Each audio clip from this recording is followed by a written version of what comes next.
And so I'm really pleased to welcome you back to our final panel, Narrativizing Care. Our first speaker is Julia Dobson. Julia Dobson is Professor of Contemporary French Film and Performance at the University of Sheffield.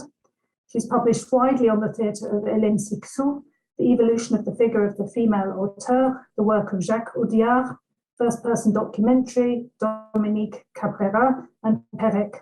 And this research that she's presenting today is part of a larger book project on performing objects in contemporary French theatre. And the title of the paper is Co-Presence as Care, the Hyperreal Figures in Bérangere Vantusso's work. Julia, thank you. Thanks very much, and apologies for the delay. That was entirely due to the security settings on my Mac, which I failed to navigate. So Jenny, thank you for working my PowerPoint slides. Okay, so my paper will draw on contemporary performance and specifically the role of performing objects in puppet and object-based theatre in discussion of representations of ageing and practices of care. And I'd like to thank the earlier speakers, well, and indeed the organisers, for contributing to this great thundering snowball of accumulating ideas, which is now rolling through my paper around mutuality, interdependence, and care. Now, puppetry is conventionally associated in form and narrative with hierarchies of power that play out across the formal and thematic dynamics of manipulation. Yet this paper will argue that the co-presence of human and non-human figures on stage creates a serious play, which has been explored by contemporary women working with puppets and performing objects to undo this dominant dynamic of manipulation and deliver powerful performances of co-presence, interaction, and care. My paper will discuss the work of Bérangere Vantusso, her company 330, and their work with hyperrealist figures, here largely figures representing older people. And these figures are constructed by Margarita. These intimate performances, which have themselves been staged in care settings, reject narratives of nostalgia and objectified obsolescence to create stagings of subjectivity and care.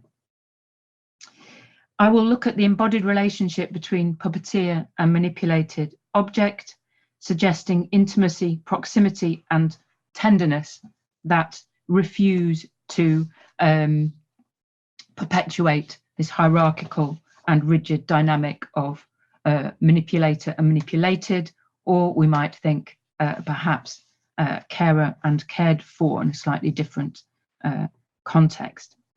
So theatre and performance are privileged humanist spaces where stories and experiences are communicated usually through a dynamics of presence, agency, empathy, and identification, and of course the absence or the subversion of those same experiences and ideas.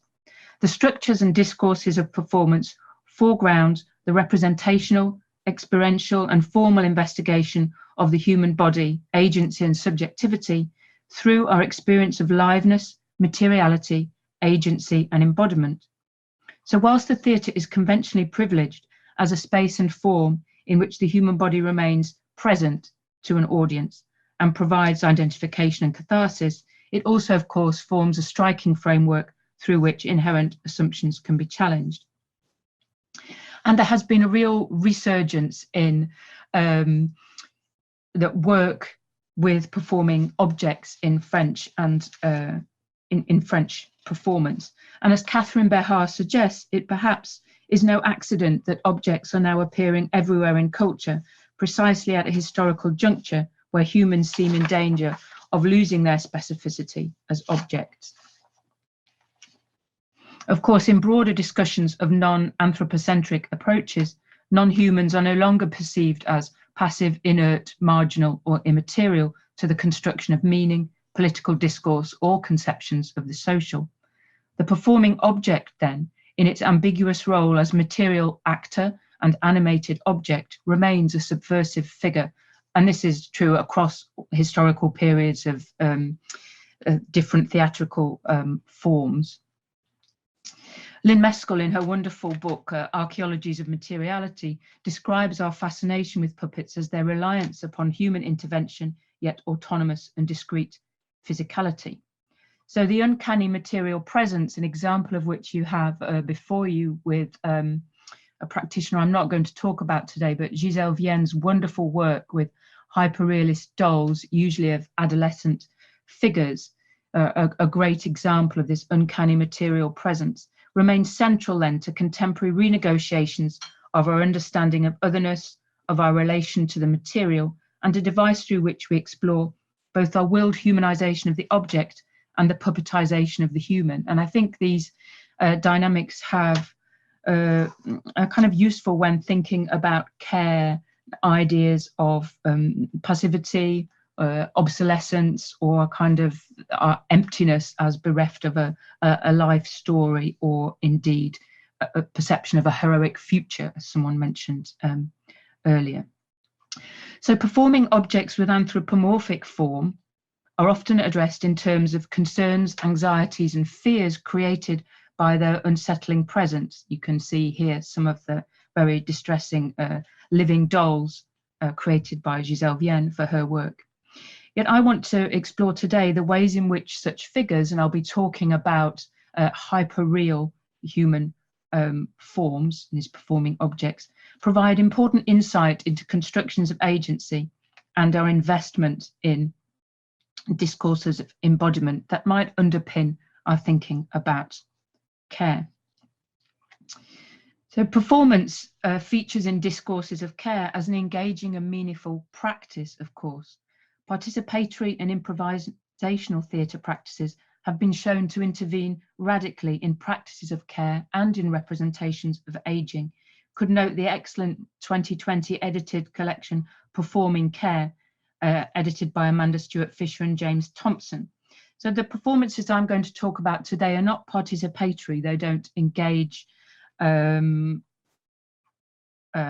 example, older residents in care homes in an actual collaborative performance, but some of them have been performed within homes and hospital environments.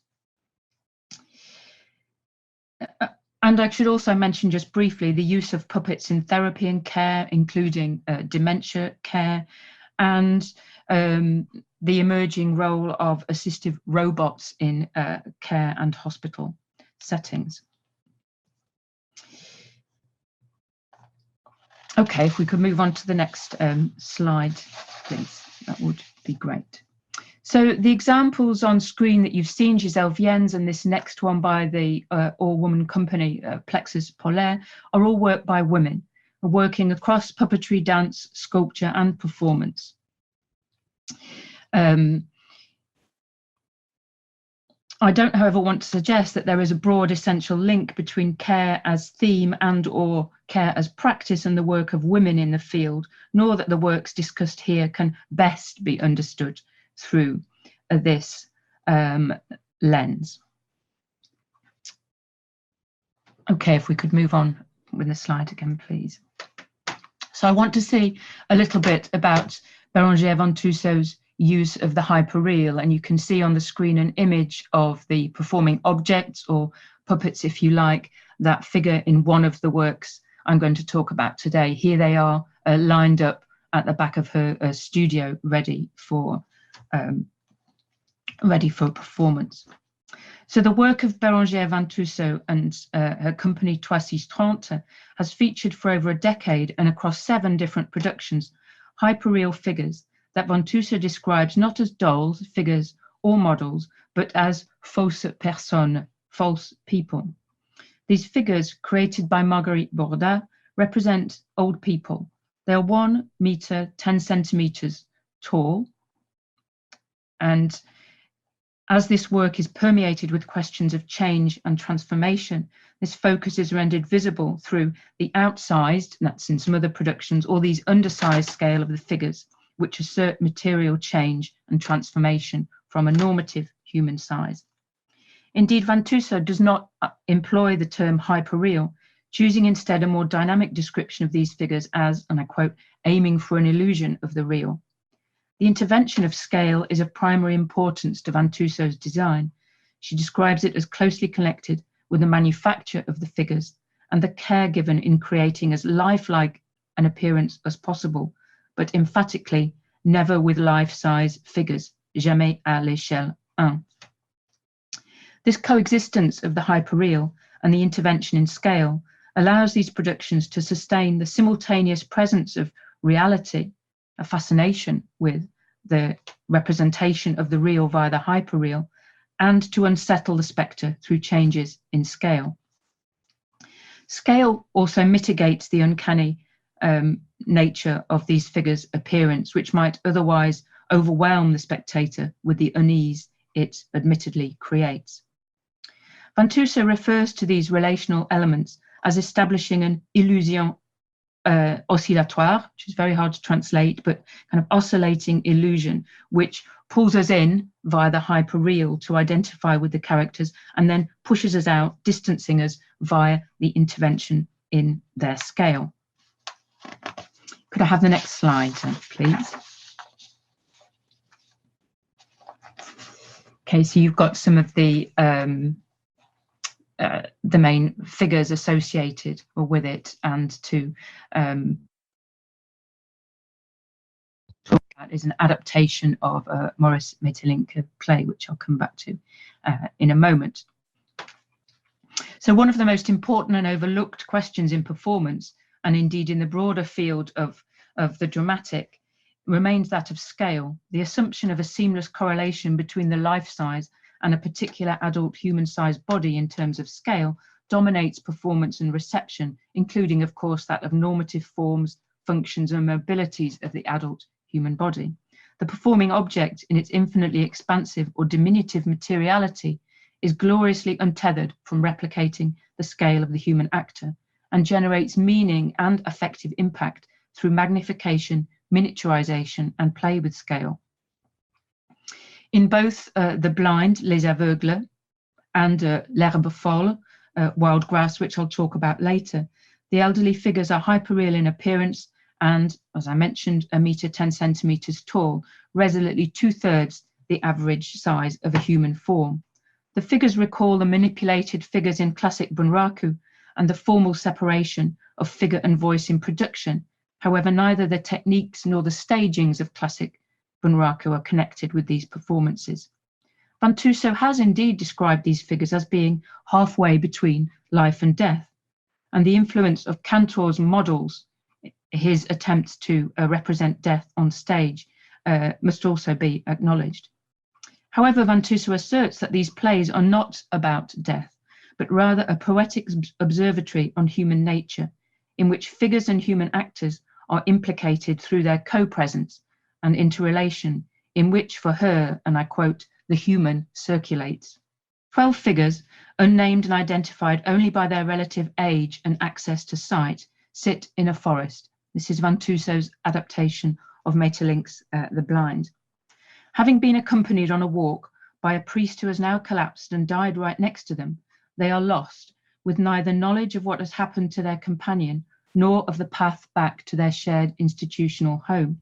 They speak to each other to ascertain their relative locations and attempt to project a shared future, yet the conversations founder on their lack of knowledge, resource, and indeed true kinship. Les Aveugles, published in 1890, continued Maeterlinck's interest in developing a theatre of silence and stasis that can be seen, of course, to anticipate the core concerns and representation of the human condition that would later dominate the Nouveau Théâtre, or the theatre of the absurd, of the 1950s. And indeed, parallels between this play and Waiting for Godot are very clear in the priest representing the abandonment of God and the absurdity of a human condition here, waiting for apparent rescue. Yet I would argue, however, that Vantusso's production, through the double presence of figures and actor puppeteers, and you can see the actor puppeteers dressed in black, standing behind the figures, I'd argue that this engineers a radical intervention in the play's intentions. It encourages a shift of focus from the lostness of the figures to the care with which their loss is received and articulated. It generates empathy for these figures and their attempts to locate themselves and to create community from their isolated presences. The simple staging features modular blocks on which the figures are seated, low lighting, which shows their faces, silhouettes, and projected shadows of the forest. The lighting gradually reveals the actor puppeteers' faces as they begin to move and speak for the figures. In the first few minutes of the play, we hear a description of the scene from an unseen narrator, recalling a commentary indeed for an audience with visual impairment. Other voices then begin as no more than whispers, their point of origin still unclear to the audience, before the actor puppeteers emerge and their positioning connects voices with figures near to them, although you'll notice that there are many more figures on stage than there are actor puppeteers, thus avoiding a simple relationship of puppeteer puppet or manipulator object, or indeed carer cared for in this piece. The dialogue contains little discourse of care, but rather non sequiturs of despair and conflict. It is rather the movement, materiality, and interrelation of the figures that articulates care. As the play progresses, the figures are moved around gently. This visualizes the passing of time. Vantusso's interest in shifting reality rather than replacing it. Whilst the use of blindness as metaphor for Meddling leans rather heavily on the cultural association of sight with knowledge rather than the lived realities of the visually impaired, so could be seen as using disability as a narrative prosthesis, to use David Mitchell and Sharon Snyder's term. For Vantusso, we might see this lostness and care of the figures as representing a cognitive lostness or loss. Could I have the next slide, please? The layered woolly textures of the figures' clothes provide further material presence and contrast with the simple black clothing of the puppeteers. Whilst the audience's empathy is roused by the figures' seeming abandonment and their diminutive presence that connotes a material and embodied vulnerability, our focus is directed rather to the interrelation, to the contact of touch and voice between these figures and the actor puppeteers. The gentle, slow manipulation of the figures, with one hand on the back of the figure's head, one on the arm, perhaps in comforting gestures, do seem to guide and support them. These are not brief instrumental positionings. Importantly, the touch of the puppeteers is not restricted to guiding movement driven by narrative function. For example, the figure looks this way or gestures to another figure, but it rather attends to the figures by stroking their hair, adjusting their clothes, cradling them, lying them down comfortably to sleep. So this production insists on the interdependence of all the presences on stage. The figures are designed so that they can remain seated independently. Their reliance on the actor puppeteers to signal autonomy, presence, or indeed life remains unclear. Vantusso insists, and I quote again, the puppeteer can withdraw without taking with them the life that the figure carries. And I suggest without taking with them the narrative that the figure carries either. This creates a complex and inconclusive network of agency and dependency in which the spectator is also included and invested. Could I have the next slide, please? In her next production, Wild Grass, L'herbe folle, Vantusso develops further the complex dynamics of narrative and material agencies to prevent a simple reading of the choice of scale as a reductive materialization of questions of vulnerability and protection. Such unilateral prescriptions are avoided here by an inversion of agency, as in all 4 short episodes of this piece, the human actor puppeteers play characters who are conjured, remembered, imagined, or dreamt of by the minds of the diminutive elderly figures on stage. So in the memory of an old friend, a young double, or a lost son. In this primary reversal, it is the human figures on stage who represent the dead, the estranged, or the disappeared, and remain dependent on the stories of these diminutive figures for agency and narrative. Could I have the next slide, please? So all 4 stories that make up Wild Grass are shot through with trajectories of connection, desire, and liberation. For example, in one, Blue, a human actor recalls his painter friend who drowned in front of him many years ago. in the one you can see on screen, the deer, the theme of desire is foregrounded. The puppet figures are an elderly couple in twin beds, whilst the human actor, played here by Junie Monnier, plays the younger double of the femme marionnette, the elderly woman you can see there. Her narrative, which is written in the first person to further foreground this agency, weaves an ever more fantastic tale of her leaving the house at night for the garden and then for the forest. Her encounter with the deer of the title is run through with sensuous language, played out by the younger body of the human actor and seemingly unacknowledged by her husband, who does not speak. Liberation is not only voiced, but enacted in many of these short stories. So these intimate productions of L'Herbe Folle, which have been staged in care, community and domestic settings, reject narratives of sentimentality, nostalgia and objectified obsolescence to create intimate stagings of subjectivity and care. The embodied relationship between actor, puppeteer and puppet in this work suggests intimacy, proximity and tenderness that paradoxically refuses to dim the subjectivity or the presence of the cared for. So Vantusso's work then is developing what I would call a practice and ethics of care shared with us in the audience as part of the dynamics of co-presence and network of entangled, attentive bodies, witnesses and carers. Could I have the next slide, please? And the next one, sorry. And I also want to mention the practice of care, which is also very evident in the manufacture of these figures, which are handmade. You can see there Marguerite Bourdin making them and take much longer. And that may be slightly confusing. This is a figure of production I'm going to mention very briefly now, which figures adolescent characters, which are larger than life size. Could I have the next slide, please? So just very briefly then, I've taken a certain liberty with the conference title around aging and care and taken it not only to refer to people of a certain age or the elderly, but anyone at a point of transition of identity in relation to age or aging.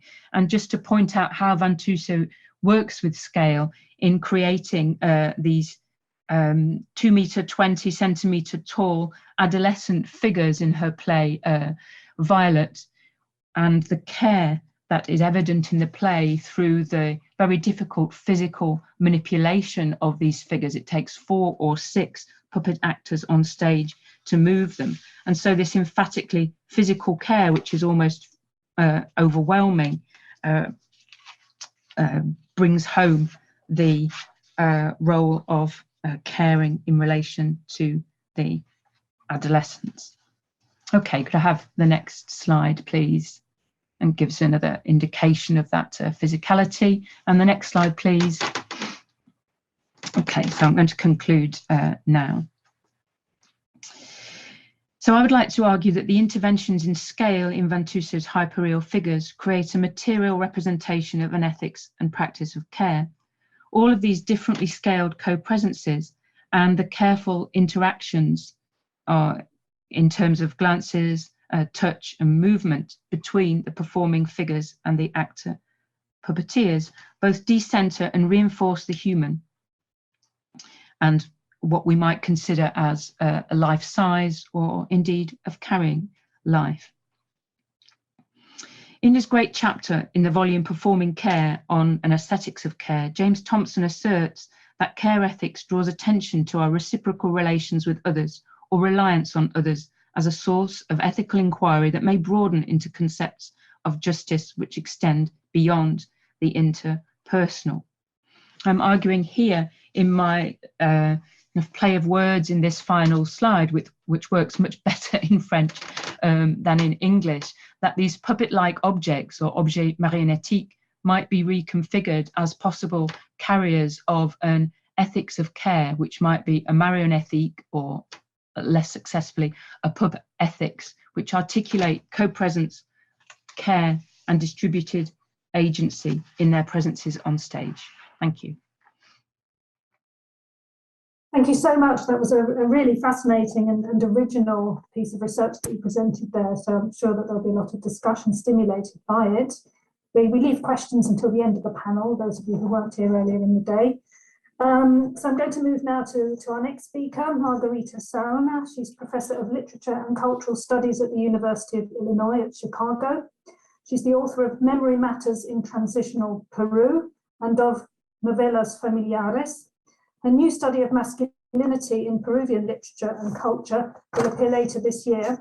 She's also the author of several books of fiction and the poetry collection Tin Heart of 2017. Thank you, Margarita. Thank you so much, and thanks for all the wonderful papers today. Susan Goober has been central in fostering a feminist perspective in literary studies.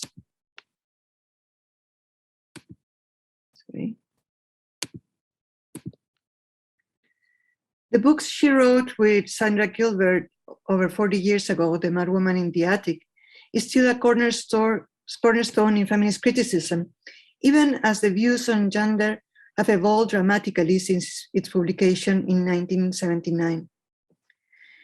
In 2012, she wrote a very different kind of text, a beautifully written and extremely raw autopathography, Memoir of a Devolved Woman Enduring Ovarian Cancer, where she exposes the indignities of care she had to confront as a patient.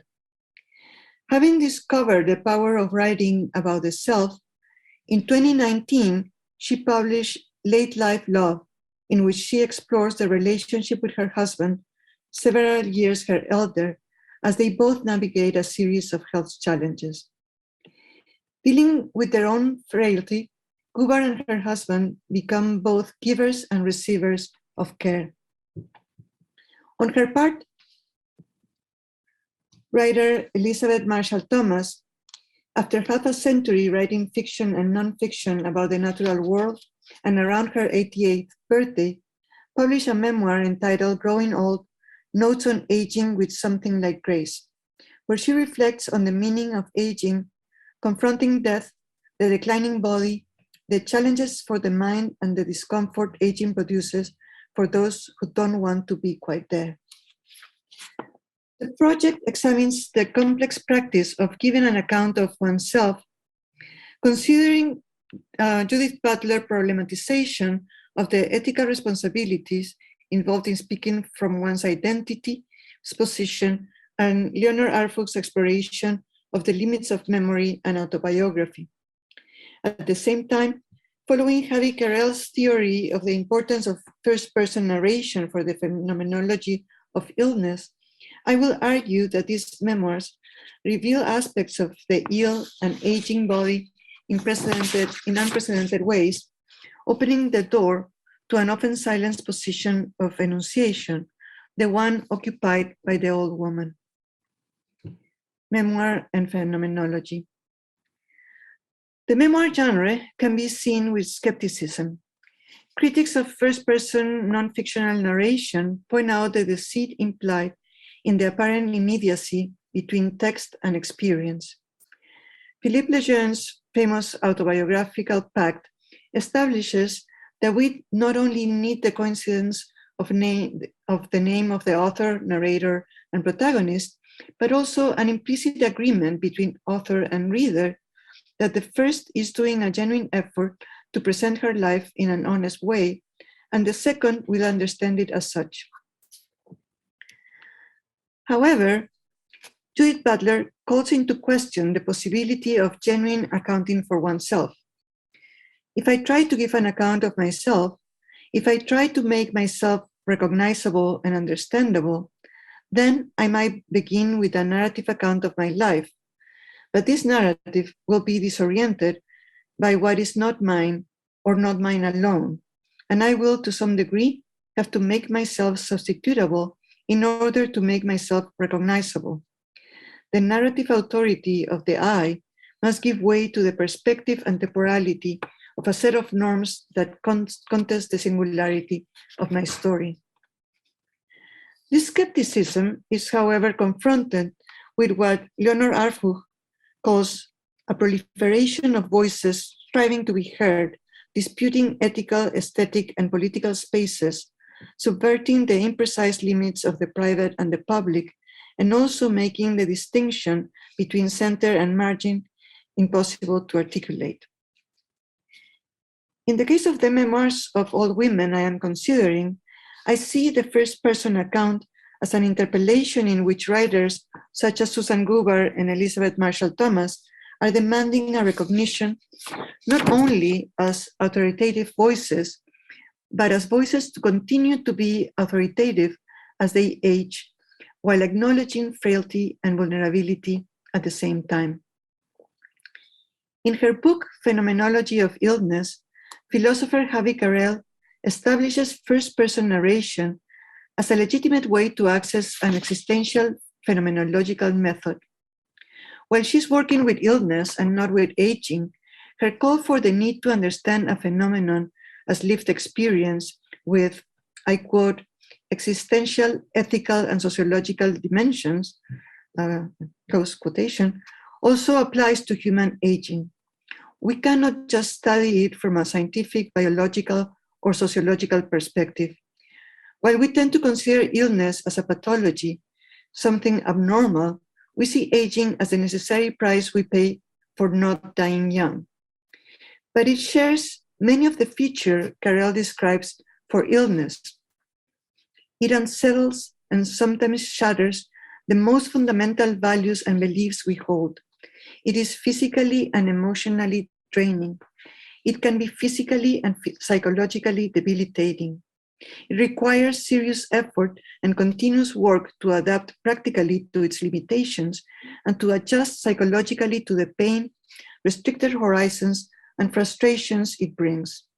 It forces the ill, or I would say the old person, and those around her to confront mortality and its most direct and bare manifestations. Philosophical themes that include the change in the perception of space and time and the way we inhabit the world arise both in illness and as we get old. Carrel asserts that the personal and the anecdotal are essential to this kind of philosophical work. The personal suffering and personal growth, which are respectively afflicted and afforded by illness, cannot be abstracted from the particular context of an individual life and the idiosyncratic way in which illness is lived by a particular person. This is precisely what the memoirs by Goober and Thomas offer us, a perspective which, even if partial and subjective, claim a speaking voice from a space of enunciation, often ignore, the space of the old woman. The invisibility of the old woman is described in an anecdote included in Thomas's memoir. She's lost in the mall, hoping to get directions to the supermarket, but the man crossing paths with her does not make eye contact. And I quote, "Normally, he'd look at you, and so he does, or at least he looks in your direction, but his gaze slides away. The sight of an elderly woman didn't register with him. You haven't been old very long, so this surprises you. You seem not to be living in a world you know." Can the old woman speak? The memoirs I am discussing bring forth the voices of women authors empowered by many decades of professional work. At 77, Susan Goober is a distinguished professor emerita of English and Women's Studies at Indiana University, with 7 single-author books and many other edited and co-edited. Elizabeth Marshall Thomas published her first book in anthropology in 1959 and has a dozen other books, both fiction and nonfiction. In her growing old book, written at the age of 88, she half-jokingly promises to write a book about the use of the comma in the future. Both memoirs deal at times with the notion that they are bringing forth things that are not often discussed. Goober, as the unrepentant literary scholar she is, intertwines her lived experience with literary renditions of love that exclude the idea. Can you mute your? Yeah. Okay, sorry. Literary renditions of love that exclude the idea of romance among the elderly and that present it as either ridiculous or doomed to fail. At the same time, she describes the emotional, mental, and physical challenges that illness and frailty present in the loving relationship she has with her husband. Thomas brings up the loss of physical and mental capacities without sugarcoating the ways in which loss affects the quality of life. Both acknowledge the position that gives them access to care and relative well-being vis-a-vis less privileged elders. It is important to recognize that as authors, they speak from a position of authority. They have established voices they are using to refuse the position of invisibility occupied by most aging women. In doing this, they make readers see the old as subjects fully aware of their condition and their needs, and the fact that society is ill-prepared to take care of those of us who, as I said earlier, are fortunate enough not to die young. Aging and care. Thomas speaks about aging as a particular human phenomenon. In the natural world, most animals do not live long enough to age. They are often killed by predators, or I may add, killed by illness. And she describes aging as a disease you will contract if you live long enough.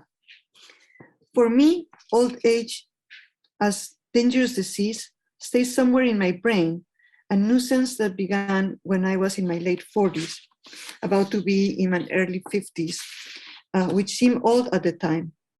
She painstakingly describes the gradual loss of memory, from forgetting proper names to forgetting nouns, to losing ambient memory, the awareness of her intentions in getting into a room, or remembering where she left her keys.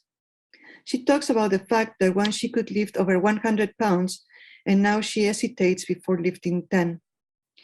She talks about shrinking, literally losing 2 inches in height, and that the marionette shown in the previous, in the beautiful work that we were shown earlier reminded me of this shrinking process, right? As she hesitates before lifting 10. She talks about shrinking, literally losing 2 inches in height, about breaking her hip from a simple fall, about developing glaucoma, and about her hearing loss. Confronted with a health system not prepared to adequately deal with the needs of an aging population, Thomas notes, I've learned that many doctors shy away from old sick people because doctors want to cure, and the wreckage of an old person with an incurable condition is something they rather avoid. That's why many doctors don't like us, no matter how much business we bring them. Susan Goober goes deep into that wreckage. In her case, ovarian cancer has accelerated the deterioration we associate with old age. She needs to wear a colostomy bag, and while trying to clean herself up after it leaks one night, she catches a glimpse of herself in the mirror. Every mark of an old crock, a tall scarecrow with a balding head, no eyebrows or eyelashes, a bump on my chest where a port was embedded, abdominal surgical scars, no pubic hair, a plastic bag hanging from my belly, what little flesh there is hanging downward too. I don't look like the person I used to be. I'm not the person I used to be. Goober speaks of the narcissistic wounds of aging and of the horrific scenes of its acceleration and destruction as time speeds up. While Goober confronts her readers with the terrible images of physical degradation, the daily tasks of caring for herself and her husband, who broke a knee tendon during a fall and now needs to transition from a wheelchair to a walker, are also presented as almost insurmountable obstacles. The detailed description of their morning routine conveys a sense of the demands on her. I maneuver around the walker to position a small end table on which I place a mixing bowl filled with hot soapy water and a washcloth and a bath towel. Shaving cream, a razor, aftershave, a small mirror, and a bath towel come next. Then I move bowl, washcloths, shaving cream, razor, aftershave, and towels to the counter by the sink and place deodorant, a glass of water, and toothbrush with toothpaste on the end table. Then I find clean underpants, shorts, a long sleeve t-shirt, and another pair of the yellow non-skid socks from the trays. To help dress him, I crouch on the floor at his feet. In the old days, he did these routines standing in the upstairs bathroom with the door closed while I snoozed. We are home, but the burden of care weighs us down. The ralentization of narration shares the way with the reader.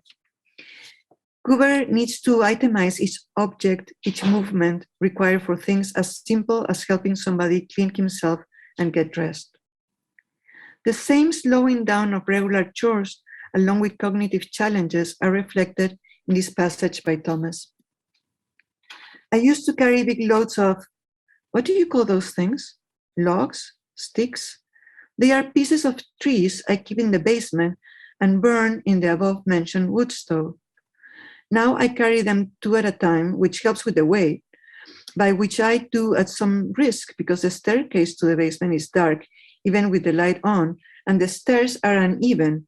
I risk a bad fall when I go up or down them, which I do every time I get wood. Aha! Now I remember the word for what I carry up the cellar stairs. The word is firewood. Tom balances taking care of herself, for example, remembering her medication, with a certain sense of autonomy. Although she lives across the street from her son and has a friend caregiver who comes every day, lightheartedly, she says that she never forgets her eye drops because her glaucoma could render her blind. And she says, that would be terrible for me, especially since I'm the only human in my house and I can't find the things even with my now moderate eyesight. I'll avoid being blind for as long as I can. As they recount their own tribulations, both authors would reflect on how they have access to care others do not.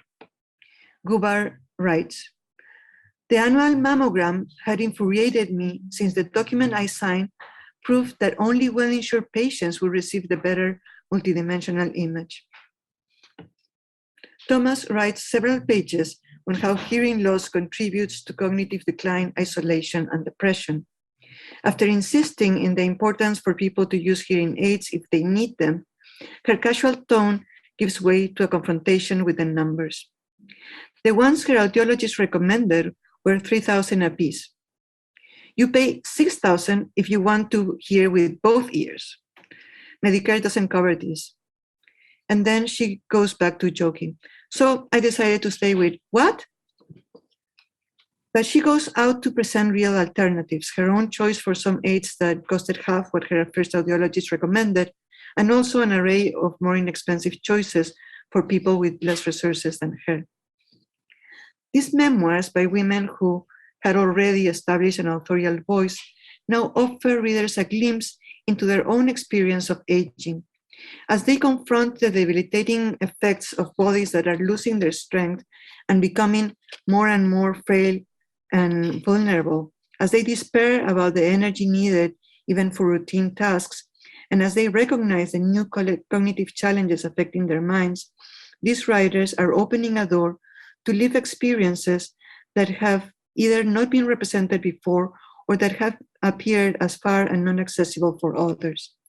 As readers, we are interpellated to reflect on how society cares or not for their elders, and hopefully to demand a social response to the needs of the ones who are facing the effects of being human for a long time. Thank you. Thank you. It was another really powerful paper, actually, with very moving and important work being dealt with there. So thank you very much. We'll move swiftly on to our third speaker of the panel. We have 4 papers in this panel, and that is Kathleen Benema, who is an associate professor in the English department at the University of Winnipeg, where she works on life writing, particularly graphic life writing, about illness, aging, disability, and care. She published recently in special issues of both Death Studies and A/B Auto/Biography Studies.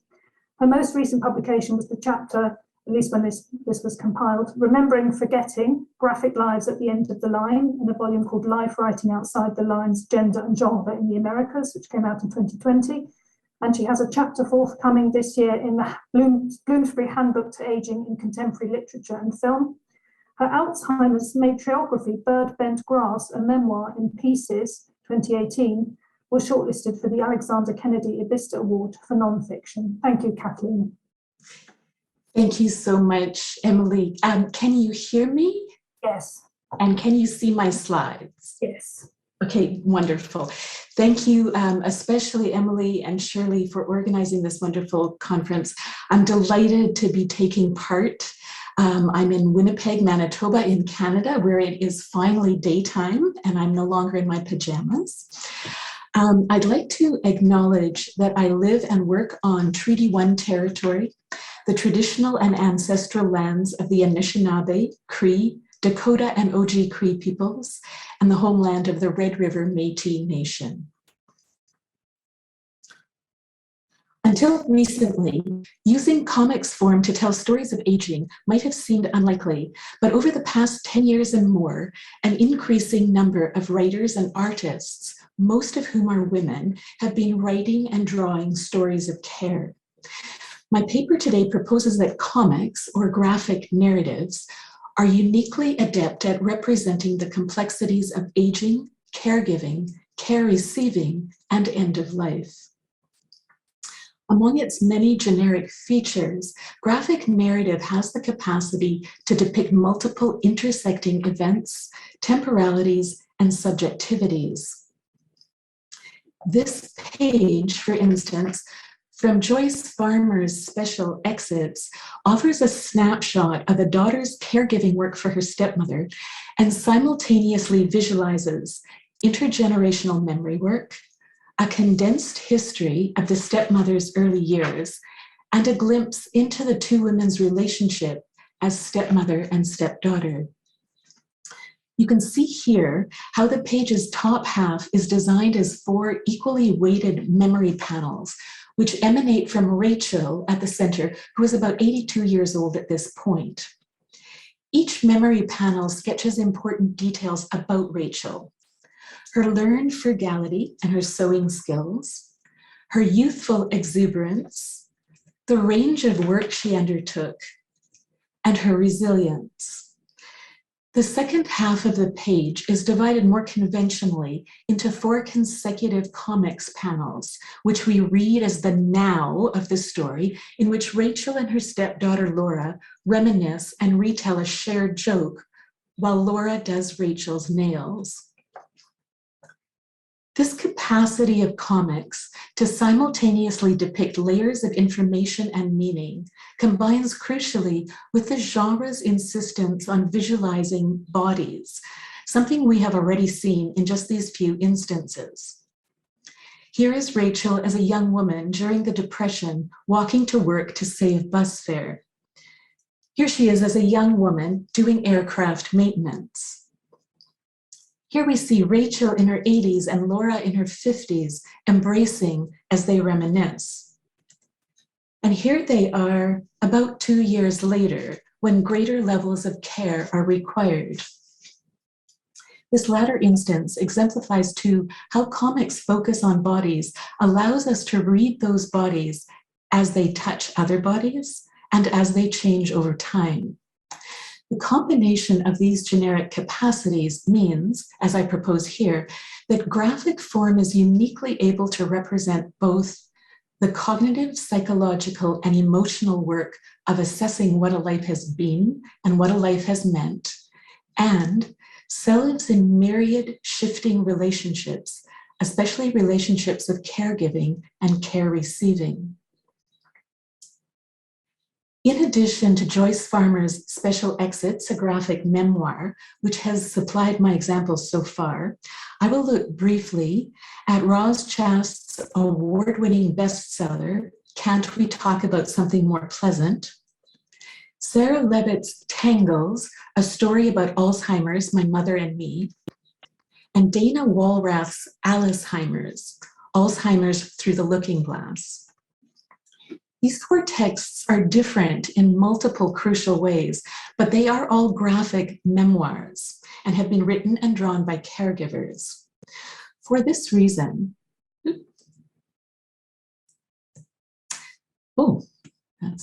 this is where I want to be. For this reason, Hiromi Goto's and Anzu's Shadow Life is of special interest. Unlike the other texts, Shadow Life is not a memoir.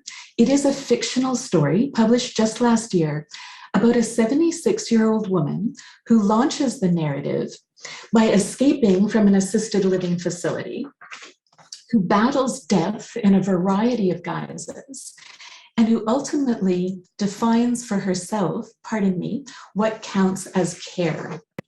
Shadow Life is utterly unique, to my knowledge, in its focus on an older protagonist, someone experiencing a range of age-related conditions who explicitly takes control of her life, including as she encounters a dizzying array of supernatural forces intent on slowing her down.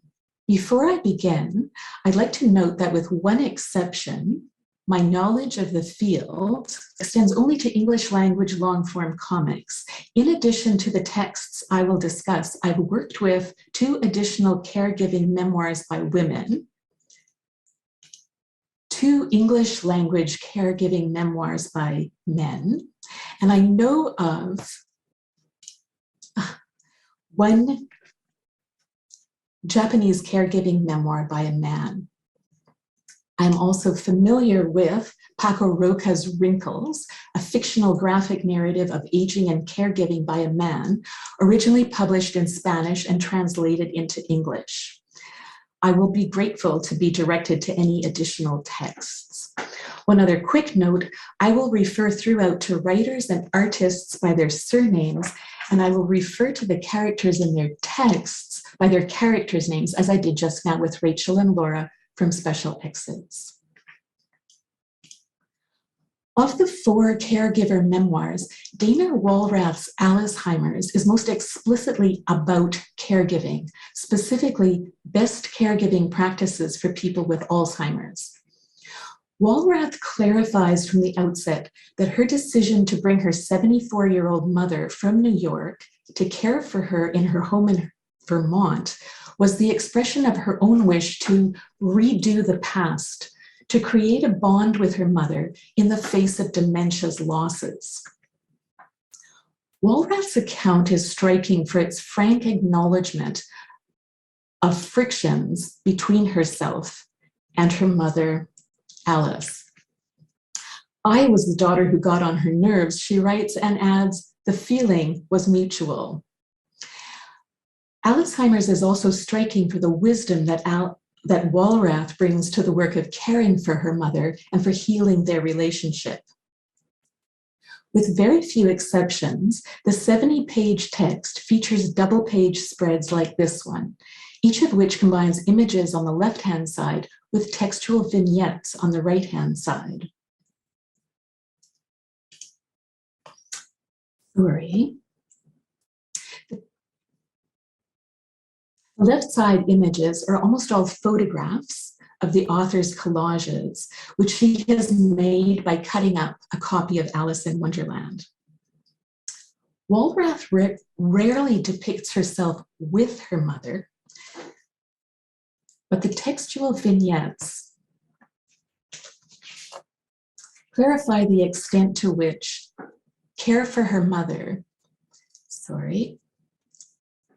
has become her primary occupation, involving her in daily acts of intimate hygiene, as here, where Dana helps Alice dress and brushes her hair. The vignettes similarly offer glimpses into the memory work that Dana and Alice engage in, which is often, as it is here, memory work about identity and relationship. You were married to Dave, Dana explains to Alice in response to Alice's question. You had 3 children. Ah, yes, I remember, Alice replies, and then Alice adds words Dana has not been expecting to hear. I wasn't very good to you. I'm sorry. As this example demonstrates, the vignettes also regularly underscore the narrative's focus on active, engaged, and intentional growth and change. I knew, Walrath writes, about this extraordinary moment of connection and reconciliation in which her mother has acknowledged and apologized for her role in their difficult relationship. I knew that if I wanted it, Alzheimer's would let us have this conversation every single day. But, she adds, as if reminding herself of the transformative potential of caregiving and care receiving, forgiveness is also action, action that lets me redo the past. I wanted to brush her hair without yanking. I wanted to listen to her as she spoke about her day. I wanted to guide her through uncharted territory. I wanted to face sickness of the mental sort straight on, instead of sweeping it under the rug. In an extended introduction to Alzheimer's, Walrath eloquently describes the power of graphic form and urges readers to, quote, remember that showing the faces, the lived experience, and the daily reality of those with Alzheimer's and other altered, different states removes the stigma and restores their humanity. It's interesting, therefore, oops, that's not where we want to be. It's interesting, therefore, that Walrath herself aestheticizes her mother, emphasizing throughout Alice's expressive, long-lashed eyes, her sweet apple cheeks, and her halo of hair, often figuring Alice, as she does here, as a super-powered icon of dementia's potential.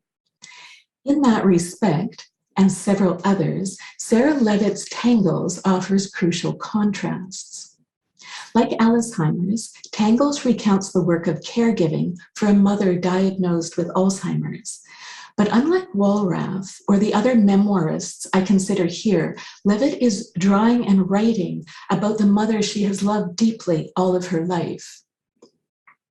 The beloved mother she loses over 6 years to young onset Alzheimer's. Interestingly then, and very differently from Walrath's text, Tangles is unsparing, including aesthetically, about the devastations of dementia. As here, where Levitt visualizes her humiliation as her mother's sensory perceptions deteriorate and she loses continence. I smelled my mother and I was filled with shame, Levitt writes in the first panel of the page's first row, depicting her mother first in a long shot alone, then in the second panel in a medium shot as Sarah, who is not pictured, proposes a bath, and then again in a longer shot in the third panel, but now from behind underneath the words, she headed up the stairs and there was a new smell. The final panel of the row effectively underscores the moment's intensity, shifting focus to visualize a deeply despondent Sarah silhouetted against an entirely Black background beside the words, "Oh God." Tangles returns again and again to the difficult work of caregiving. And here, in a 2-page episode entitled Good Grooming, Levitt grapples with the ways her lesbian identity further complicates care's challenges to norms and conventions. I could never have trimmed Mom's pubic hair, she writes in a page-width panel that begins by depicting her with her lover and explains, I never touched her between the legs without toilet paper or a washcloth between us. I believe this was partly because I had touched women's bodies for sex, and I feared being accused of perversion because of it. That, she continues, all added to the weirdness of bathing and grooming my own mother in the first place. I have to leave Tangles for now, but I want to note before I do that not one of its 127 pages lets readers off an emotional roller coaster, acknowledging the often brutal costs of both care and needing care, and the powerfully encompassing maternal love that has inspired Levitt's work.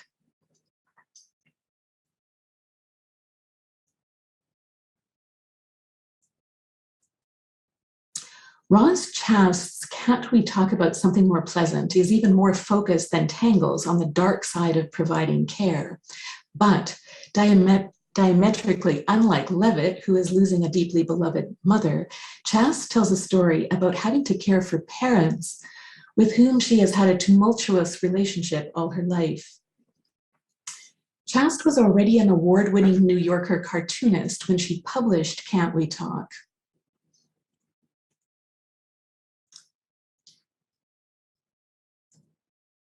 Sorry.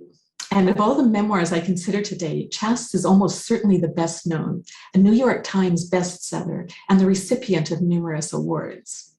Chast's darkly humorous style,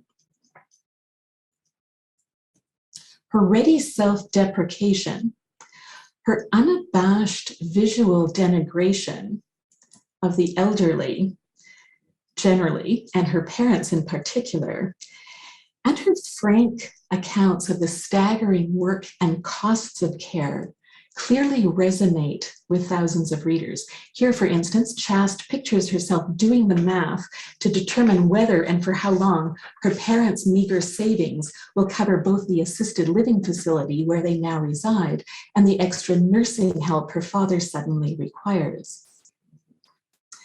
Unlike the way that Walrath's caregiving allows her to forge deep emotional bonds with her mother, Chast grapples throughout her more than 200-page text with the fact that her mother has never sufficiently loved her. This page from near the narrative's conclusion records the memorable day on which Roz attempts to prompt a conversation with her mother about their relationship. I want to end my discussion of Chast here because this page so beautifully exemplifies the deft complexity of graphic form. Proceeding through the panels in the conventional manner, top left to bottom right, we read and view a story about the mother's continued determination not to engage emotionally and the stifled consternation her daughter experiences as a result. When we step back metaphorically to view the page as a whole, we discover the extent to which the vertical columns intensify the emotional impact. If that is, instead of reading across, we read down the columns, we discover first Roz, entirely alone, and then her mother, also alone, both apparently speaking into separate voids. A powerful visual reinforcement of the vast emotional distance that still exists between mother and daughter, even this close to the end. As Sarah Falkus and Katsura Sako note in relation to dementia narratives, caregivers' stories of care are always, at least to some extent, about the carer themselves. In that respect, and myriad others,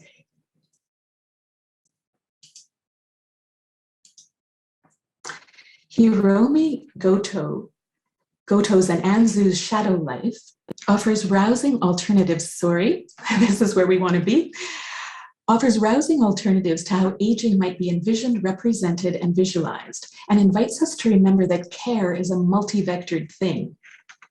As this page demonstrates, Shadow Life is a story full of action, conflict, resilience, purpose, and agency. Here, for instance, we see the protagonist, 76-year-old Kumiko Saiko, battling death's shadow with her vacuum cleaner after the shadow's first direct attempt to kill her while she is taking a bath. Watch how much action occurs on just this one page as we proceed through the panels, where we see Kumiko first in a partial close-up, then in a longer shot from the side in relation to the enormous shadow, then a view of Kumiko almost from the shadow's perspective, and then 3 panels that are clearly from Kumiko's perspective herself as she successfully sucks Death's shadow into the vacuum's canister. The panels visualized sound effects, and you can see here the vacuum's raucous roaring extended over the final 3 panels and amplified by the lines emanating from the vacuum head. You can see how this visually created sound combines with the rapid perspective shifts to underscore a sense of urgency and Kumiko's quick thinking to save herself. By this point in the narrative, which is about 1/3 of the way into the 350-page text, readers know that Kumiko has escaped the assisted living facility that her daughters had selected, that she has found a small apartment that suits her needs,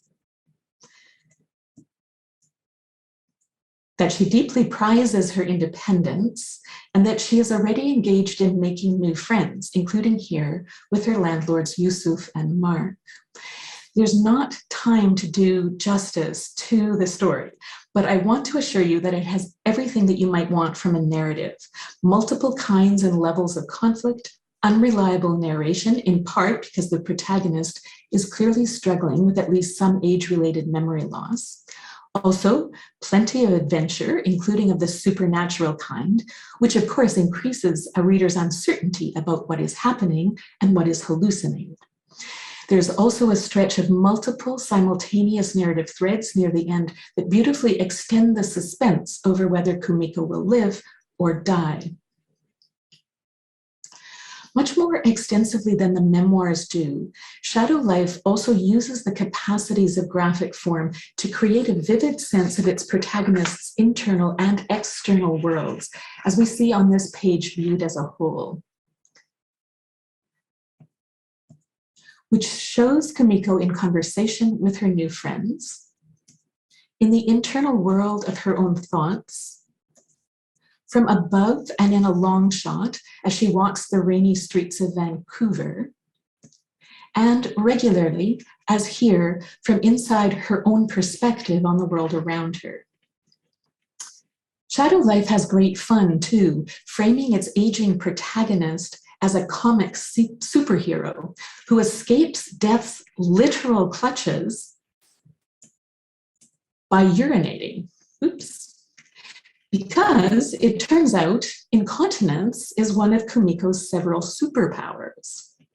I know that I need to end, so I'll end by elaborating slightly on Dana Walrath's powerful argument for the ability of comics and graphic narratives to benefit readers with and without dementia. Among the medium's many advantages, Walrath notes, it grants permission to laugh at experience, and laughter, she says, is respite. It opens new possibilities for how to cope. Because pictures compress narrative, conflicting realities can coexist in a single image, and seeing multiple realities on a page can make new realities possible. I hope that this very brief introduction to Shadow Life and the graphic memoirs with which I began demonstrates how they might be uniquely equipped to sensitize old and new readers, caregivers, and care receivers to the complexities, the ubiquities, and the adventures of aging and changing together. Thank you so much. Thank you so much, Kathleen, for that sort of really dense and inspiring presentation. It was really moving and again, very powerful piece of work. So thank you so much. We're going to move now to the final paper of the panel and of the day, and we have two speakers. It's co-written paper. So Susan Ireland is Orville and Mary Patterson Root Professor of Literature at Grinnell College. Her research interests include contemporary French fiction, Quebec women writers, aging studies, the Algerian novel, and the literature of immigration in France and Quebec. She's an editor of the Feminist Encyclopedia of French Literature, and with Patrice J. Proulx, her co-presenter, of Immigrant Narratives in Contemporary France and Textualizing the Immigrant Experience in Contemporary Quebec. She's also published numerous articles in a wide range of journals. Her co-presenter, Patrice J. Proulx, is Professor of French and Women's and Gender Studies at the University of Nebraska, Omaha. Her research interests include contemporary Caribbean and Quebecois fiction, Francophone film, aging studies, and the literature of immigration in France and Quebec. Her articles have appeared in such journals as the French Review, L'Esprit Créateur, Quebec Studies, and Nottingham French Studies, as well as in a number of edited collections. She is editor of the Feminist Encyclopedia of French Literature, and co-editor with Susan Ireland of two books about immigrant narratives, as we've heard. So it's over to you. Thank you. And I want to echo other presenters who have said earlier, thank you for this conference. I'm sorry that due to time differences, I did miss the earlier panels, but I'm going to look forward to watching the recorded versions of the other sessions. So I'll begin. In their seminal volume, Care Home Stories, Sally Chivers and Ulla Kriebernegg emphasized the need, quote, to tell new and better stories about institutional care, end quote, arguing that retirement homes provide, quote, a cultural repository for fears and hopes about an aging population, and also positing that the topic of care is at the crux of aging studies today. Indeed, recent years have seen the emergence of a growing body of literary creations, mainly created by women, which have taken institutional care as their central focus, leading sociologist Patricia Life to speak of nursing home narrative fiction as a distinct genre. Adopting a wide range of approaches from realism, fantasy, and intertextuality to humor and elements of mystery novels, this corpus draws attention to how we look after the elderly and envisions how they might wish to live their later lives. While some of the texts use a retirement community as a backdrop against which family dramas are played out, others focus more specifically on key issues related to residential facilities, such as the power dynamics and complex relationships between residents, care workers, and managers. Taking as a starting point Chris Gilliard and Paul Higgs's contention that the nursing home constitutes, quote, both a site and a symbol that fashions the social imaginary of a fourth age, end quote, the period of advanced old age that follows childhood, adulthood, and the early stage of retirement, this paper will examine the different ways in which these works raise critical questions about longevity, senescence, and the ethics of care. It has often been noted that present-day media mostly convey negative images of institutional care for the elderly, as they tend to focus primarily on disturbing reports of abuse and neglect. Gilliard and Higgs, for example, call attention to this unfavorable characterization, observing that the care home has for many years been depicted as, quote, an oppressive institution prone to scandalous practices and serving as an antechamber to the grave, end quote. In response to this situation, scholars in a broad range of disciplines are examining what ethical approaches to the care of the elderly should entail. When discussing academic work she deems particularly useful in this regard, gerontologist and narrative scholar Ruth Ray Carpin highlights feminist ethicist Joan Tronto's definition of care as, quote, both a practice and a disposition, end quote, and endorses her notion of the ideal paradigm necessary for the establishment of caring relationships, a paradigm built on mutual respect and comprised of four core elements, quote, caring about, taking care of, caregiving, and care receiving, end quote. Likewise, most of the texts under consideration in this presentation ask probing questions about residential care and encourage the reader to reflect on this crucial issue. For her part, Kriebernegg identifies two main types of literary representations of retirement homes. On the one hand, bleak, authoritarian institutions, which she characterized as, quote, detention centers for rebellious older characters to escape from, end quote, and on the other, positive models of care in well-run homes where attention is paid to the social relations and psychological well-being of the residents. Fictional texts by authors such as Regine de Tembel, Michel Ouimet, Aki Shimazaki, Virginie Lobi, and Camille de Peretti all address concerns raised in the aforementioned theoretical texts and portray the Maison de Retraite in a variety of geographical contexts, including France, Quebec, and Japan. And Sue will continue with this next section of the presentation. One of the most prolific authors on issues related to residential care, Regine de Tombal has published several novels that take nursing homes as their focus, with depictions ranging from the positive to the very negative. At the far end of the negative spectrum, her first work, Le Long Séjour, reads in many respects as a worst practices manual in terms of approaches to ethical care. Comprised of short chapters narrating interactions between residents and staff over a 24-hour period in the ironically named L'Âge d'Or facility, the text evokes the experiences of three elderly characters, two men and a woman. Throughout Le Long Séjour, an anonymous narrative voice addresses these residents and describes their diminished world to them, with the second person pronoun serving as a way to bring their distress to light and give a form of expression to the voiceless. The dominant emotions conveyed to the reader through this unusual stylistic format all elicit empathy and communicate the residents' overwhelming sense of solitude, boredom, and fear, thus illustrating Jean Anderson's notion of nursing homes as lieu d'oubli, as opposed to Pierre Nora's well-known, positively connoted concept of lieu de mémoire. Each of the three characters embodies different types of loss and dehumanization. One of the male characters, who at 99 represents extreme old age, is portrayed as the most abject. His humiliation conveyed through evocations of his épouvantable solitude, and underscored by disturbing images of a room overrun by cockroaches that serves as a smoking lounge for the staff members who ignore his very existence. By addressing him as tu rather than vous, the narrator underscores his diminished self, describing him as une miniature de toi-même. Reduced to a kind of object, a jouet sans passion, he embodies the physical deterioration that often accompanies longevity.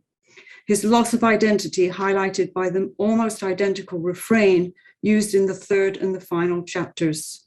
Tu n'es ni un homme ni une femme, tu es une chemise blanche qui ne recouvre rien. Exhibited as a mascotte pratique at a celebration in the home, which overtly exploits his valeur symbolique as nearly a centenarian, he serves as a kind of trophy in a grotesque charade staged for the other residents and the press, thus reinforcing the impression of his abjection.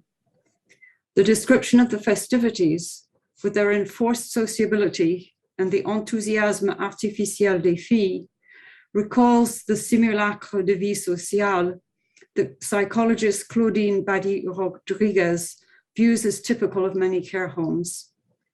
Indeed, it is the pervasive atmosphere of indifference and degradation that makes de Tombelle's indictment of the abandonment and neglect of the vulnerable so powerful. Also on the negative end of the spectrum, de Tombelle's third novel, Pandemonium, focuses on the issue of elder abuse, which is explicitly designated as a crime. Although the theme of residential care in this text constitutes just one narrative thread among many in the multi-generational saga of the Wagner's family shameful history, the references to mistreatment in the former nursing home run by the family occupy a prominent place in the opening section of the novel and provide a compelling illustration of Gilliard and Hicks's contention that nursing homes, quote, are brought into the public gaze, it seems, only when a scandal breaks out, end of quote. In the first chapter, for example, details of the Wagner's trial in 1946 bring to light the nature of their criminal acts and raise the question of justice for the vulnerable. At the end of the trial, several members of the family are found guilty of hébergement de personnes vulnérables dans des conditions incompatibles avec l'hygiène et la dignité humaine. Their crimes comprising multiple forms of abuse, including financial fraud and the exploitation of the residents, le troupeau d'esclaves, as a source of labor for the many tasks involved in running the home.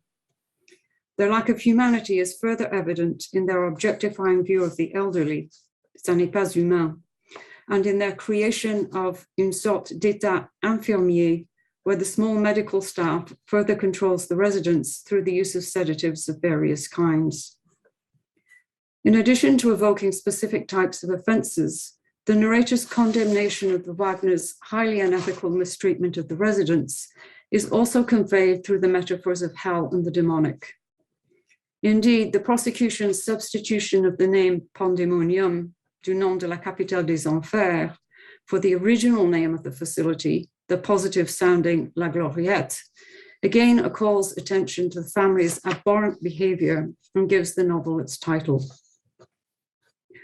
Another series of texts uses the motif of escape as a central element in its critique of Maison de Retraite. The three novels to be discussed here, de Tomball's Noces de Chêne, Degelt's La Grand-Mère de Jade, and Louby's Le Mouvoir aux Alouettes, all exemplify Krieberneg's category of literary representations of nursing homes as a kind of detention center from which the protagonists seek emancipation. In their depiction of what Jean Anderson calls, quote, escapist fictional solutions, end of quote, each of these works employs aspects of a different literary genre, quest narrative, fantasy, and detective fiction respectively, in order to highlight the need for alternative approaches to elder care. In Noces de Chêne, life in the care home where protagonists Ten and Maria live is described as à peine une vie and is associated with isolation and marginalization. As the narrator critically remarks, those who reside there are séparés du reste de la population vivante, désormais immiscible. In addition, references to disinfectants and la stérilisation des émotions, taken together with recurrent images of immobility and somnolence, paint a dismal picture of the residents' depressing antiseptic environment. Likewise, the institution's punitive reaction to the loving relationship that exists between Maria and octogenarian Ten, a source of joy and fulfillment for the couple, again points to repression and control. In an angry outburst, for example, a member of the staff treats them as animals engaging in abnormal, unhealthy behavior, and thus highlights the often taboo question of the sexuality of the elderly, especially in the context of residential care. Subsequently, the narrator refers explicitly to Ten's view of the home as a pénitencier, and the couple sometimes fantasizes about absconding from it. On va foutre le camp d'ici. Ten finally becomes a prisonnier évadé when he sets out to find Maria, believing she has returned to her home in the Ventoux region in the south of France, while in reality she has collapsed and died beneath a staircase, unnoticed by the staff for 6 days. Ten's quest, which is underscored by the insistent repetition of the expression Ten marche, equates him with mobility as opposed to stasis and symbolizes freedom and new possibilities. Indeed, throughout this part of the narrative, the often lyrical style, with its many mythical allusions, along with the numerous images of rebirth and plenitude, suggests the importance for the elderly of retaining agency and of having opportunities for continued growth. The second novel in this series of texts, Frédéric Deghelt's La Grand-Mère de Jade, recounts how a granddaughter saves her aging grandmother Jeanne from being placed in a nursing home after a fall by inviting her to stay with her in Paris. Through this act of defiance, cette brusque rébellion, Jeanne becomes one of the rebellious older characters identified by Krieberneg, and she leaves with Jade the day before she is due to move into the facility. Instead of the imprisonment symbolized by the nursing home in Noces de Chêne, Deghelt's novel portrays a positive model in which the two protagonists care about and for each other in the sense outlined by Tronto. Their mutual support and enrichment revealed through the alternation of chapters narrated by Jeanne and those which relate Jade's perspective in the third person. However, in an ironic twist at the end, when Jeanne wonders what would have happened if Jeanne had not rescued her from her triste sort, Jade discloses that in reality, her grandmother had died just 5 months after being admitted to a home, and that the preceding narrative was a fairy tale-like fantasy written to assuage her guilt at not having intervened. In this variation on the evasion theme, in which the protagonist does not actually escape, the fantasy version of her life conveys Deghelt's belief that for some, belonging to a multi-generational community may provide a beneficial alternative to the traditional Maison de Retraite. Le Mouroir aux Alouettes, a kind of engaged detective novel, again uses the central theme of escape as a means of condemning the type of care some elderly people are receiving. The conventions of the roman noir, in which the detective is generally a marginalized character who questions social values and engages in a quest for justice, lend themselves well to Loubi's depiction of the carceral environment of a nursing home called Les Alouettes. In this text, in which unethical care comprises the main crime, a group of rebellious elderly residents serve as detective figures and as the main vehicle for social criticism when they set out to expose the nature of the abuse. After a directrice hors pair leaves the home, her successor, Louisa Visconti, is associated with a decline in all aspects of care, from the quality of food to changes in personnel and the establishment of a punitive regime based on lies, threats, public humiliation, and the infantilization of the residents. One of Louise's menacing retorts in particular clearly equates the facility with the idea of a detention center. Vous ne sortirez jamais d'ici. Les alouettes seront votre tombeau. As in Pandemonium, when the director's crimes are brought to light, she is inculpée de maltraitance et d'escroquerie sur personnes fragiles. And the protagonist's persistent investigation reveals numerous sorts of abuse, including drugging the residents, tying them to their beds, locking them in their rooms, and defrauding some of them of their life savings. After this grim series of events, in a reversal of the structure used in La Grand-Mère de Jade, the almost fairy tale-like ending offers hope by indicating how the main group of characters find more satisfactory solutions for their care. And now Patrice will carry on. The corpus of nursing home narrative fiction also contains more positive models of care that do not entail escaping from a home. This cluster of works, which includes Détimbel's Maison, Peretti's Nous vieillerons ensemble, and Shimazaki's Semi, depicts a more nurturing environment where compassionate staff support residents according to their individual needs. Although Maison focuses primarily on the relationship between the director of a long-term care facility and the son of one of the residents, Mamie Jeanne, the interactions which take place in the home seem to address Gilliard and Higgs's question as to, quote, what constitutes good care under conditions of compromised agency, end quote. Instead of the dehumanization and abuse seen in Le Long Séjour and Pandemonium, for instance, Maison delineates a supportive atmosphere where the staff treat the residents with respect, thus maintaining their dignity. At the same time, the text foregrounds Mamie Jeanne's loving relationship with a son who is happy to make personal sacrifices to ensure her well-being.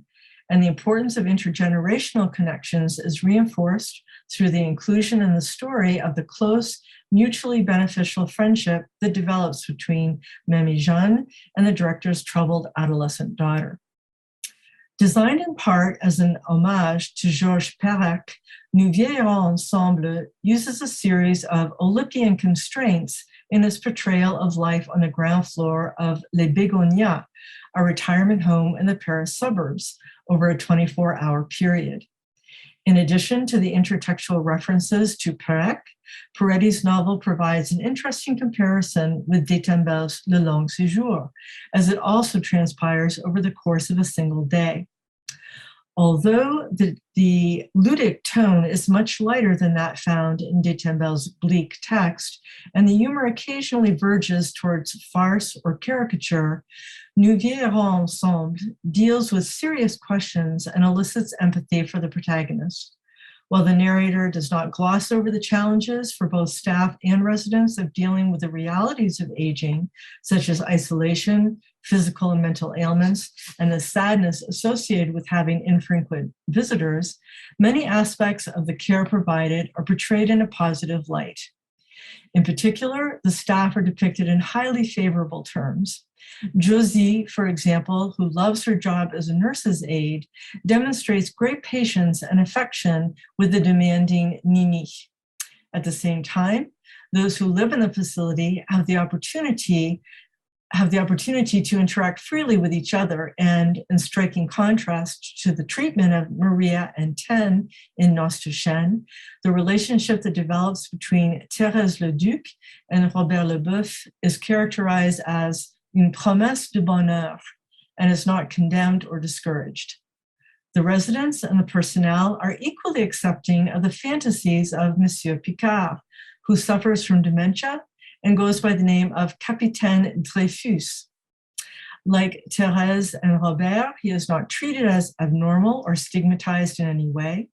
His adopted name appears on the door of his room, and the other characters gladly go along with his fantasy of being a ship's captain issuing orders. Perhaps the most life-affirming and lyrically written of the three novels in this cluster, Shimazaki's Semi is set for the most part in a private résidence d'aînés in Japan and centers around Tetsuo and Fujiko Nirei, a couple who have been together for almost half a century and have lived in the facility for the past 6 years. The narrator, Tetsuo, whose wife suffers from Alzheimer's disease, repeatedly emphasizes that the residence lives up to the promise of superior care suggested in its motto, soin à vie avec respect.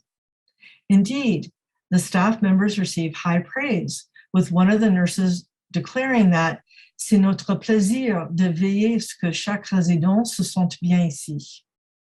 In this sense, Shimazaki's fictional text aligns itself with Margaret Morgenroth-Goulet's discussion of the importance of implementing person-centered care that provides opportunities for all residents of care homes to interact and to engage in a variety of cultural activities together, including those afflicted with cognitive impairments. Indeed, Fujiko, who confuses people, places, and periods of her life, enjoys the company of family and friends, eats in the communal dining hall, and attends concerts organized by the residents.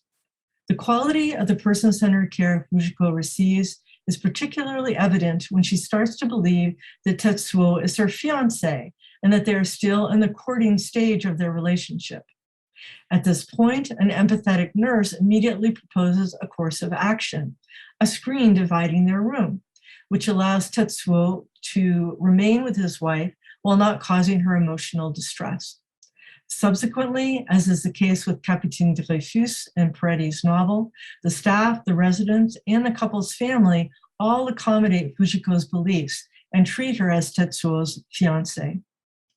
Although, as Gilliard and Higgs have observed, Alzheimer's, quote, has come to symbolize all that is most terrifying about old age, end quote, Shimazaki's novel ends on a hopeful note. Through a new understanding of his role in his wife's life, Tetsuo proves his love for her once again, and she accepts his proposal to set a date for their marriage.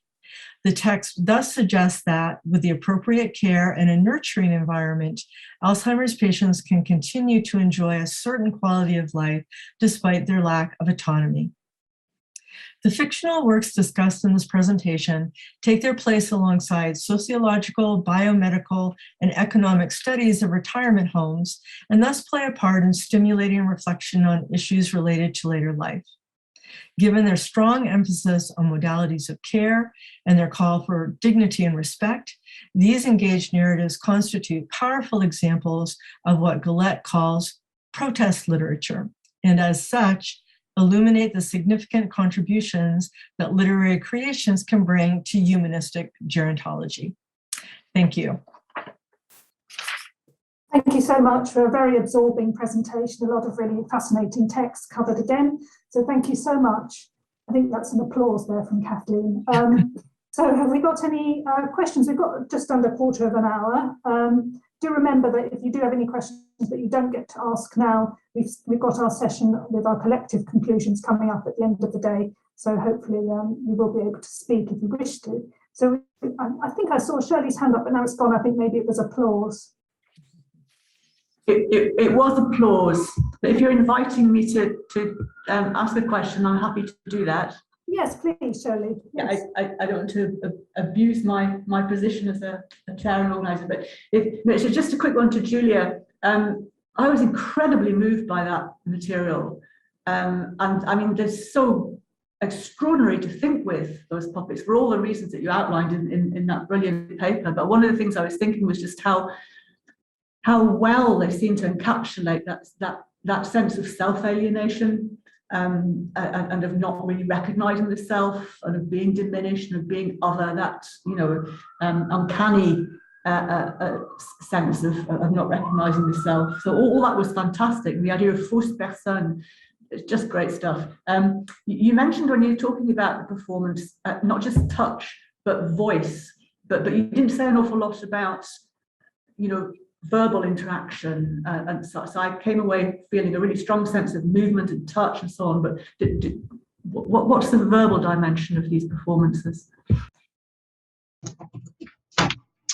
Well, I think again it's important to Vantusso that we don't try and align in the blind, the first one I talked about, we don't try and align a specific puppet actor with a specific figure. And so the text circulates between the puppet actors, and it's made very clear to the audience that this isn't a situation of ventriloquism, as the puppet actors carry these, you know, very big handheld mics, which aren't technically necessary at all, but they're sort of, you know, relics from the past in terms of the performance technology available. And so that creates another level of distance, this separation of agency in the voice from the bodies. And also, because they're not aligned with individual figures, they're not speaking for an individual, also opens this up to a kind of more, you know, universal voicing of, I guess, lostness, or a struggle to find community or kinship or solidarity in the face of a situation of crisis. Really, they are lost in the forest. That's very clear throughout. Thank you. Thanks, Julia. We have another hand up. Siobhan, do you have a question? Yes, I do. So it's for Julia too. I'm just wondering, Julia, about, I thought, I mean, these visual images were just amazing. And it obviously, it kind of made me place myself in the role of spectator as well. And you brought out really well the kind of the caring tenderness of the kind of relationship in a way between the puppeteer and the puppet.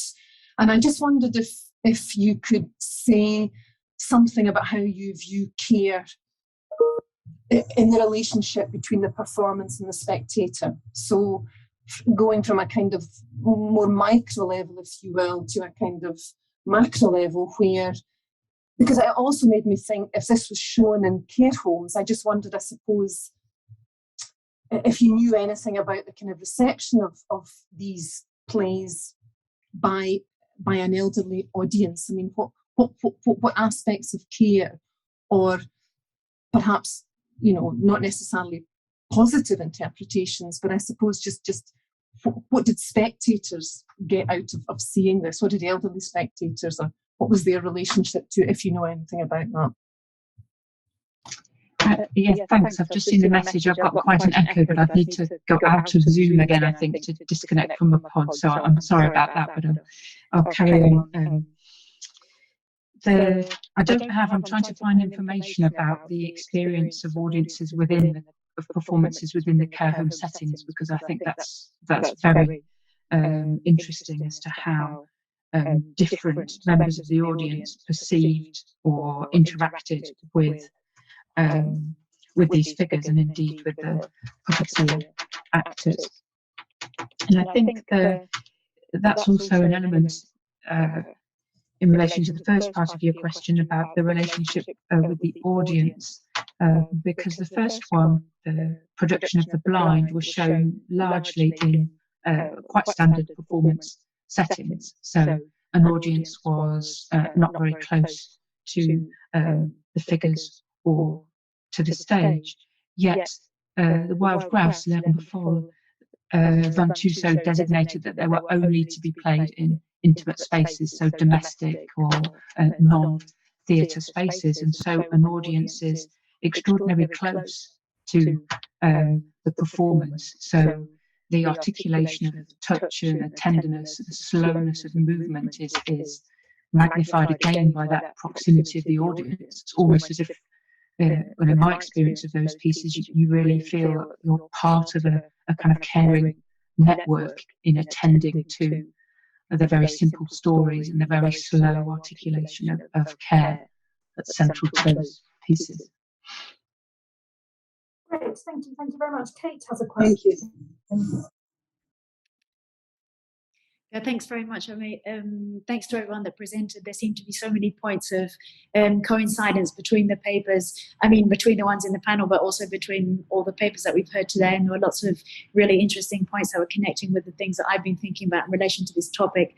But I have a very particular question for Kathleen in relation to the material that you've been looking at, that you told us about these women's graphic narratives of aging in care that were articulated through carers and the care work that they do and the people that they're caring for. And I just wondered if you've come across graphic narratives that are written from an autobiographical perspective, or that are written from the perspective of the person that are authored from an autobiographical tone, perhaps. Thanks for that question, Kate. I am on the lookout for exactly that kind of work. I was quite serious when I said in my paper that if anyone knows of other long-form graphic narratives that I am missing at this point, I want to hear about them. But I'm waiting, because my sense is that it's going to happen. They're going to be drawn. And they're probably already being drawn in short forms, is my guess. But so far, I do not know of any. But yes, won't that be amazing? There are certainly lots of autobiographical graphic narratives about illness. So far, to the best of my knowledge, not about the aging process or about aging into old age. Right. Yeah. Thank you. Yeah. Great, thank you. Perhaps I'll pose a question to Margarita, if that's okay. So you talked about these very important sounding and very moving sounding accounts of aging and of care. But you also mentioned the question of privilege, that these are privileged subjects really speaking out about this experience. And I just wondered if you could say a bit more about that, and perhaps talk about if the texts themselves are aware of this privilege. Yes. So if I'm understanding correctly, are you asking if the text is aware of the privilege? Yeah. Yes. Yeah. Totally. Especially Susan Goober, who really has the voice of a critic, of a feminist critic. And in both her memoirs, she talks about the access of care that she has, the access of healthcare, and the fact that she has family and friends who take care of her. And Thomas also does that.